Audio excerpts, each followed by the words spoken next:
আসসালামু আলাইকুম গাইস। অনেক দিন পরে আজকে যাচ্ছি ঘেরে মাছ ধরতে। তো হাতে বালতি এবং ভিতরে একটা ডিশ নিয়ে যাচ্ছি। আশা করি অনেক মাছ পাবো।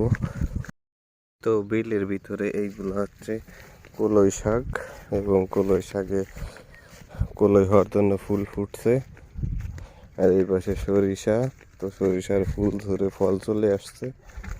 আর এটা হচ্ছে মুসুরি ক্ষেত, তো মুসুরিতে মাত্র ফুল আসছে। এগুলো হচ্ছে ধনিয়া পাতা, তো ধনিয়া পাতার এই যে ধনিয়ার ফল ধরছে। ঠিক আছে, এই ক্ষেতটাই অনেক সুন্দর, ধনিয়া দিয়ে ভরা। আর এই পাশে হচ্ছে ধান ক্ষেত শুরু। আর ওই যে সামনের ওইটা হচ্ছে ওই ঘেরে যাবো আমরা মাছ ধরতে। তো অবশেষে চলে আসলাম ঘেরের পাড়ে। ওই যে দুই মামা পানি ফেলতেছে, তো ওইখান থেকে মাছ ধরা হবে। আমি যাওয়ার পরে মাছ দেখে আমার আর সহ্য হচ্ছিল না, তাই গিয়ে আমিও নেমে গেলাম। এতটুক জায়গা থেকে যে এত পরিমাণ মাছ পাবো, মানে এটা কল্পনাও করতে পারি নাই।